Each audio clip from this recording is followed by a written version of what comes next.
Bonjour à toutes et à tous, très heureux de vous retrouver pour un nouveau rendez-vous thématique provincial consacré ce mois-ci à l'économie en province de Liège. Pour nous parler de cette thématique, Monsieur Julien Mestré, vous êtes député provincial, mais aussi président de l'ASPI+. Alors, dans cette émission, quelles sont les grandes idées que vous souhaitez faire passer? Écoutez, j'ai pris un a priori d'un discours positif. Les commentaires négatifs, on les trouve tous les jours dans la presse, mais en réalité, en étant président de l'ASPI, j'ai eu la chance de découvrir des secteurs, des Liégeois, des Liégeoises, des gens qui se battent pour construire l'économie de demain. Moi, je suis convaincu qu'on peut croire en demain, et c'est vraiment la conviction que je voudrais faire partager. En tout cas, c'est ce qu'on va découvrir par l'image, par les témoignages, durant 26 minutes.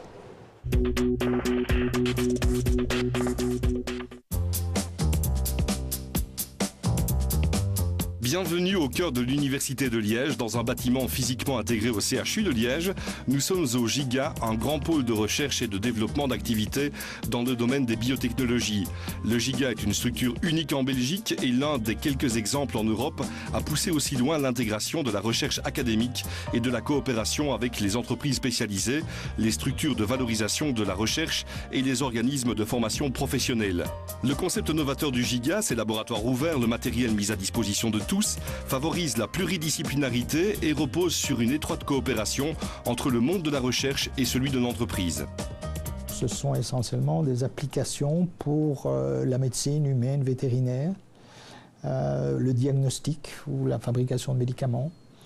Et nous travaillons surtout dans le nouveau domaine de la génomique, de la protéomique, donc des fameux omiques. Ça veut dire que l'on part de l'étude des chromosomes d'une personne ou d'un animal, ou d'une espèce vivante en quelque sorte.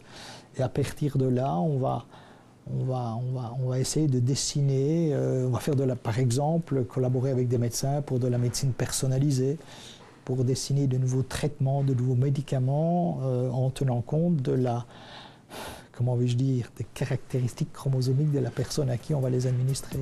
Le GIGA dépend directement du rectorat, il collabore avec des entreprises de son environnement. Au cours de ces 20 dernières années, il a contribué à créer une centaine de spin-offs. Le GIGA est une réussite, un centre de recherche internationalement reconnu. On collabore avec les grosses sociétés du monde biopharmaceutique belge, qu'ils soient GSK, UCB ou autres. On collabore également avec des sociétés qui ne sont pas nécessairement dans le biomédical, par exemple comme ArcelorMittal, où nous avons développé un projet à l'interface entre la métallurgie et les biotechnologies modernes. Et ça, c'est un bel exemple de collaboration qu'on avait difficile d'imaginer avant la création d'un centre comme le GIGA. Le secteur des biotechnologies est promis à un très bel avenir en province de Liège, un secteur qui sera à moyen terme porteur d'emplois. Le monde biomédical, les biotechnologies modernes sont des industries d'avenir, en tout cas à long terme. C'est vrai qu'à court terme, le monde entier traverse une crise économique, financière. C'est pas facile aujourd'hui pour personne.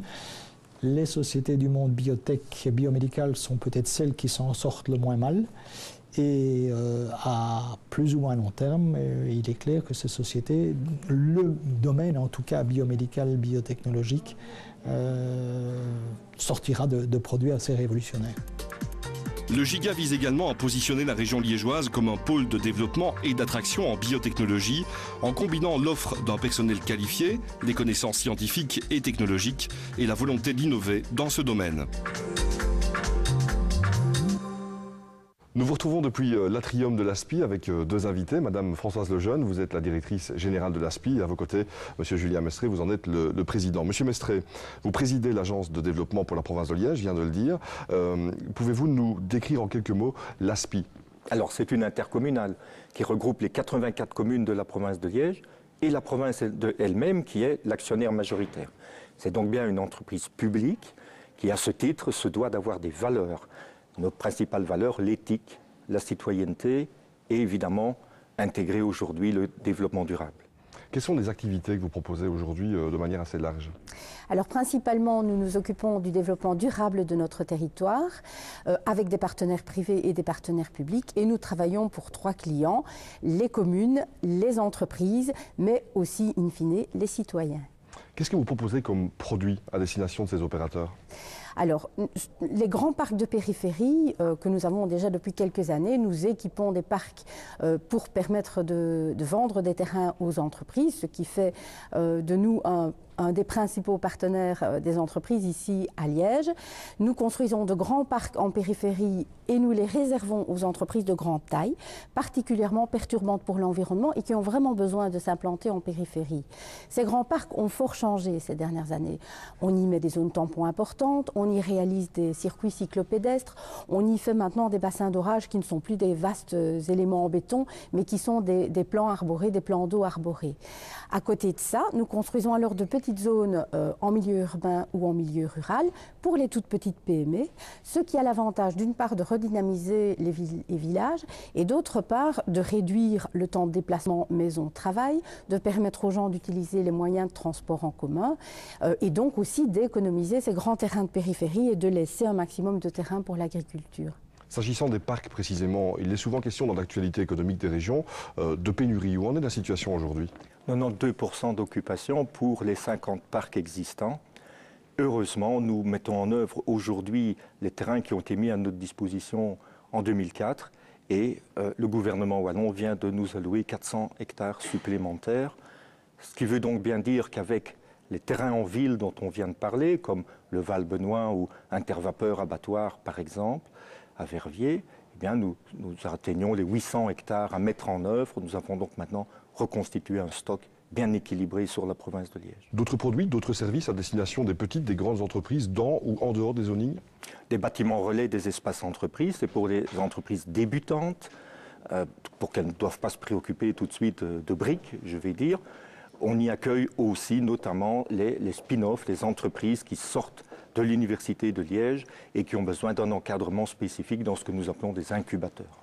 Madame Lejeune, lorsqu'on parle de l'ASPI, on a tendance à associer effectivement cette institution avec le monde économique, mais il n'y a pas que des entreprises qui sont clientes, il y a aussi les communes, on sait peut-être moins, et d'autres pouvoirs publics aussi. Oui, donc le travail qu'on mène pour les communes et pour les autres pouvoirs publics est un peu différent, en ce sens qu'on les aide finalement à monter de gros projets immobiliers ou des projets qui les intéressent.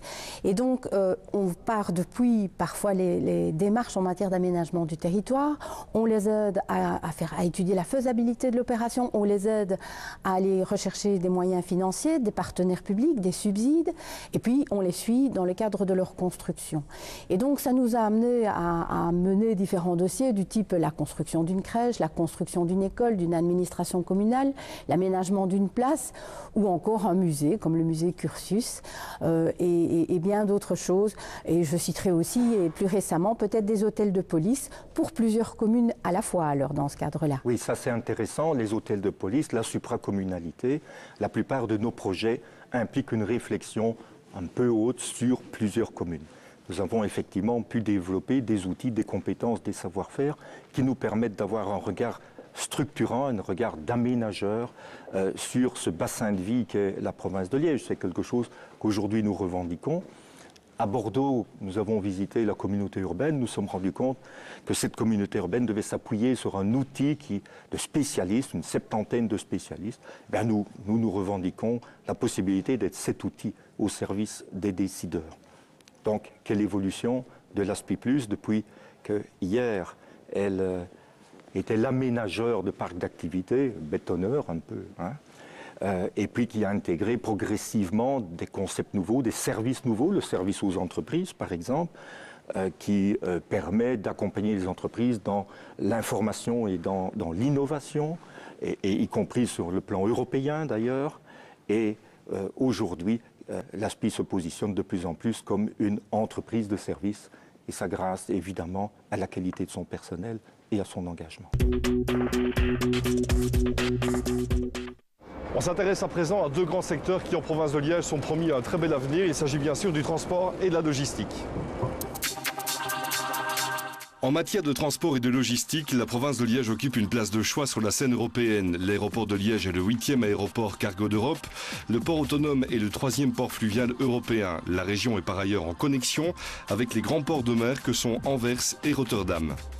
Sachant que les ports de mer ont un double problème de manque d'espace dans les terrains portuaires et un problème de congestion du trafic routier aux alentours des ports, les solutions avec des terminaux intérieurs sont de plus en plus recherchées par ces grands ports de mer. Et donc à ce niveau-là, la région liégeoise a vraiment un rôle extraordinaire à jouer. La localisation de la région liégeoise est incontestablement exceptionnelle, avec une proximité stratégique avec l'Allemagne et les Pays-Bas. La région est totalement quadrimodale, avec la route, le fleuve, le rail et l'aérien. Grâce à cette configuration, on observe que l'activité logistique s'est considérablement développée au cours de ces dernières années.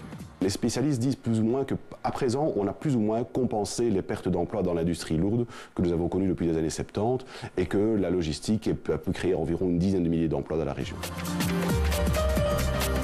En matière de respect de l'environnement, on observe qu'il est souvent nécessaire de combiner différents modes de transport pour diminuer l'impact environnemental. Le secteur de la logistique en région liégeoise a la chance de pouvoir jouer un rôle important en cette matière. La position de Liège, encore une fois, est extraordinaire, puisqu'il y a justement la connexion avec les différents modes de transport, tels que le fluvial et le ferroviaire, qui sont connus justement comme étant des modes ayant un impact beaucoup plus doux sur l'environnement, en matière notamment d'émissions de gaz à effet de serre. Et évidemment, le prochain développement, c'est évidemment aussi le TGV fret, qui est attendu maintenant pour les alentours de 2015, autour de l'aéroport de Liège, et qui va proposer un nouveau mode de transport qui, lui aussi, a un impact environnemental qui est 35 fois moindre, notamment, que le transport routier classique. L'une des prochaines opportunités de la région dans le transport et la logistique sera l'arrivée du Trilogiport, un nouvel outil de développement économique pour le secteur. Déjà, c'est un gros créateur d'emplois. On parle de la création de 2000 emplois, ce qui est assez important. Et il se place vraiment dans cette perspective dont on a déjà parlé, c'est-à-dire la relation avec les grands ports de mer et donc le fait de pouvoir développer des activités logistiques à très haute valeur ajoutée. C'est peut-être une chose qu'on n'a pas encore abordée, mais la fonction logistique a beaucoup évolué aussi au cours de ces dernières années. Et il n'y a plus de classique entreposage de marchandises. Maintenant, c'est vraiment des prestations logistiques à valeur ajoutée, avec ce qui est relativement intensif en matière d'emploi. Et donc, Trilogiport va vraiment renforcer cette dimension de logistique à valeur ajoutée en créant environ donc 2000 emplois directs. Autre exemple grâce auquel la région liégeoise rayonne dans le monde, TNT qui depuis 1998 a installé son hub européen express de nuit à Bierzet, créant ainsi au fil des années plus de 2000 emplois directs. TNT qui annuellement effectue 30 millions d'envois au départ de son site liégeois. Pour TNT, la région est à tout point de vue un axe stratégique. La vocation de TNT à Liège a dépassé le simple service du cœur du réseau européen pour devenir une plateforme d'échange mondiale maintenant. Et donc ce sont vraiment les vols long courriers au départ de Liège que nous avons développés avec des avions gros porteurs qui évidemment, chaque avion gros porteur représente un multiple d'avions petits porteurs que vous voyez ici à Liège. Donc les volumes explosent littéralement et donc une activité maintenant plus continue qui n'est plus concentrée uniquement la nuit mais également diurne. Sur la route, au sol, sur le rail, par voie fluviale ou par les airs, la région liégeoise est assurément occupée à écrire une nouvelle page de son développement économique.